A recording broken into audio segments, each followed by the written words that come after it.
అదే RTV app వార్తల్ని క్షణాల్లో చదివే అవకాశం ఉంటుంది. ఒక న్యూస్ పేపర్, ఒక టెలివిజన్ ఛానల్ మీ చేతుల్లో ఎప్పుడూ ఉంటాయి. మధ్యాహ్న భోజన పథకంలో వివాదం కొనసాగుతుంది. వంట మనిషికి వంట చేయడానికి నెలకు 3,000 రూపాయలు ఇవ్వడం జరుగుతుంది. అయితే వంట వండే మనిషికి రోజు 100 రూపాయల లెక్క ఇస్తున్నాం. వాళ్ళు వండేది కేవలం అరగంట గంట మాత్రమే చేసే పని సరిపోదా అని కూడా చాలా వరకు చేస్తున్నారు. అయితే వంట మనుషులు కూడా ఏ విధంగా తమకు సరిపోతుందని కూడా చెప్తున్నారు. మనం చూడొచ్చు ఇక్కడ ఉన్నటువంటి ఈమె వంట మనిషి గత 18 సంవత్సరాల నుంచి కూడా ఇదే స్కూల్లో కూడా మధ్యాహ్న భోజనం పథకం ప్రారంభమైనప్పుడు కూడా పిల్లలకు వంట చేసి కూడా పెడుతుంది. అడిగి తెలుసుకుందాం. చెప్పండి అమ్మా, మీకు నెలకు ఎంత ఇస్తారు? నెలకు సార్ ఫస్ట్ 1000 రూపాయలు, తర్వాత 2000 అన్నారు సార్. పోయి లాస్ట్ వీక్ నుంచి ఇస్తారు. అవి కూడా నెల నెల ఏం రావు. ఇప్పుడు నెలకు ఎంత వస్తుంది? 3000 సార్. నెలకు 3000 రూపాయలు ఇస్తున్నారు. మొత్తం మీద ఏంటంటే మీరు వండేది ఒక అరగంట గంట పనే. 3000 రూపాయలు సరిపోవా? రోజుకు 100 రూపాయలు లెక్క పడుతున్నాయి కదా అని అంటున్నారు. సరిపో సార్, మేము చేసిపోతాక 2-3 అవుతుంది సార్. ఇంటికి ఇలా కొండి కడిగి పెట్టిపోతా 3 అవుతుంది. ఇంటికి పోయినాక ఏం చేయలేము కదా సార్.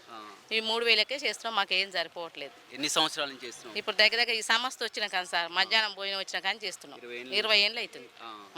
ఇదే స్కూలు. ఎంతమంది పిల్లలు ఉంటారు? ఈ 60 మంది సార్. ఇప్పుడైతే ఇప్పుడు 50 మంది 100 మంది పిల్లలు ఉంటే 2 వంట మనుషులు, 50 మందికి ఒకరు చొప్పున, 50 మందికి ఒక వంట మనిషికి 3000, ఇంకొక వంట మనిషికి 3000. అయితే ఆ 3000 రూపాయలు 50 మందికేగా ఉండేది. కేవలం ఒక గంట పనే కదా, సరిపోదా అని కూడా చెప్తున్నారు. సరిపోదు సార్. ఎట్లా సరిపోదు సార్? ఏడ కూలిపోయిన రోజు 600-700 ఇస్తారు కదా సార్. ఏదో మళ్ళీ ఏం చేస్తామని ఇన్ని రోజులు నేను చేసినాం కదా సార్. ఎందుకని ఇట్లనే గవర్నమెంట్ అయితే అన్నట్టుగా చేస్తాం. అంటే గుడ్లు మిగులుతాయి, పప్పులు మిగులుతాయి, అవే సరిపోతాయి. అంటే గుడ్డు 5 రూపాయలు ఇస్తారు సార్ మాకు. నేను తెచ్చేది 7 రూపాయలు ఇస్తున్నా. ఆయన గుడ్లు పెట్టినా లాస్ సార్. నేను కూరగాయలకు ఎక్కువ లాసు ఏం మిలగదు సార్. అట్ట కాకపోతే ఇక సంస్థ వచ్చినా కానీ చేయాలని చేస్తున్నాం అంతే. అంటే పిల్లలు రోజు అంతమంది తక్కువ మంది వస్తారు కాబట్టి మీకు అందులో లాభం వస్తుందని కూడా వాళ్ళు. లాభం ఏముండదు సార్, అన్ని మనయే కదా సార్. లాభం ఎక్క సార్ ఇక మనకు అన్ని మనయే. తెచ్చే ఉప్పు కాంచి కారం కాంచి అన్ని మనయే, కానీ మనకి ఏముండదు సార్. గవర్నమెంట్ ఇస్తే లాభం ఉంటుంది సార్, మనది కాదుగా. అన్ని నేను తెస్తా అట్లా సార్. అంటే నువ్వే తెస్తావు కానీ ఒక్కో విద్యార్థికి ఇంత అన్ని డబ్బులు ఇస్తారు కదా. 8 రూపాయలు. వాళ్ళు 8 రూపాయలు ఇస్తే ఇలా కూరగాయలకు మస్తు రేటు ఉంది కదా సార్. 5 జరేపు ఒకనాడు. సార్ ఏమంటాడు, ఉన్నా లేకున్నా తేవాలి సుశీల్ అని చెప్తాడు. ఎక్కువైనా తేవాలి, తక్కువైనా తేవాలి, మాకు సంబంధం లేదు, గవర్నమెంట్ చెప్పు ఏమైనా ఉంటే అంటాడు.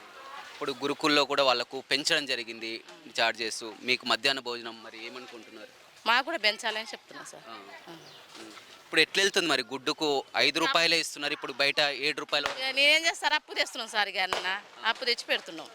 ఇక మా ఇంట్లో కూడా అంటారు, ఎందుకు నీకు ఈ పని, ఆడ పని పోయినా వస్తాయి కానీ అంటారు. ఇంక ఇన్ని రోజులు చేసినాం కదా, ఎందుకు బంద్ చేయాలని నేను అంటా సార్. మా సార్ పని పోతారు, రోజు తెచ్చిస్తాడు, నేను ఇలా పెడతా సార్ అంతేగా. మీకు నెల నెల మరి బిల్లులు వస్తున్నాయి? వస్తలేదు సార్. ఇప్పుడు దసరా పడ్డ ఇంతవరకు బిల్లులే పడలేదు. పడవు, నెల నెల పడవు. 3 నెలలకు 4 నెలలకు మించినాడు ఆ సంవత్సరానికి కూడా వేస్తాడు. మరి నీకు నెల నెల ఎట్లా వెళ్తుంది మరి? ఇంక ఎల్లుడు అంటే కదా, వాళ్ళు ఏమంటారు, ఎల్లని వచ్చినా తీసుకో, వచ్చినప్పుడు పెట్టాలని చెప్తారు సార్ నాకు. నేను వచ్చినా రాకుండా నాకు నువ్వు పెట్టాలి, మాకు గుడ్లు ఇవ్వాలి అంతే. మినిమం ప్రకారం మాకు 3 సార్లు పెట్టాలి. నువ్వేమన్నా చేసుకుని ఇష్టం. బయట ఏంటంటే వంట మనుషులు కేవలం ఏముంది, వాళ్ళకు 3000 రూపాయలు, రోజుకు 100 రూపాయలు లెక్క, ఓ అరగంట వండిపోతారు. ఏంది నష్టం? ఎక్కడ అరగంట సార్, 2 అయితే నేను ఇంటికి పోతే వాళ్ళకే చాలా ఇబ్బంది. 10ంటికి వస్తాను సార్, 2ంటి దాకా పోము. ఇలా వండి పెట్టి చేస్తాక ఇంత టైం పడుతుంది కదా సార్.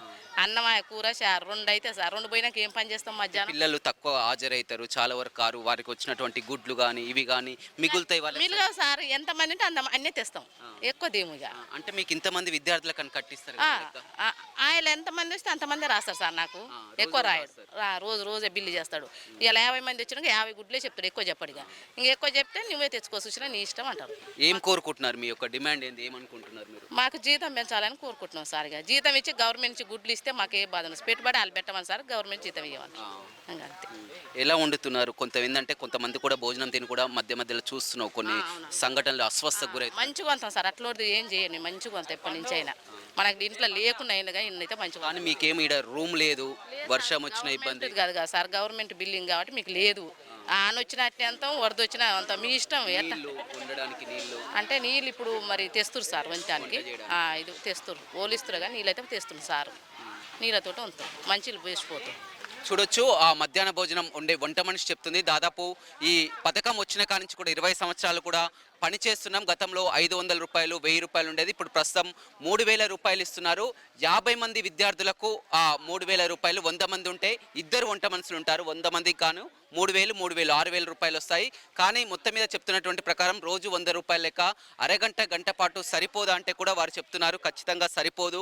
ఎందుకంటే మేము బయట పనికి వెళ్ళినా కానీ కూలికి వెళ్ళినా కానీ మాకు డబ్బులు వస్తాయి, 3-4 గంటల వరకు కూడా ఇక్కడ పని చేయాల్సి వస్తుంది, పిల్లలకంతా కూడా భోజనం అందిస్తాం. కానీ ఎప్పటి నుంచో ఎన్నో సంవత్సరాల నుంచి కూడా భోజనం వడ్డిస్తున్నాం కాబట్టి ఇదే పనిలో ఉంటున్నాం. అదేవిధంగా బిల్లులు కూడా మాకు సకాలంలో రావడం లేదు. మేమే ఇంట్లో మా ఆయన పని చేస్తే ఆయనకు వచ్చే డబ్బులతో కూడా కూరగాయలు కొనుక్కు రావడం, అదేవిధంగా మొత్తం వంట నూనెలు కొనుక్కు రావడం అంతే కూడా చేస్తాను.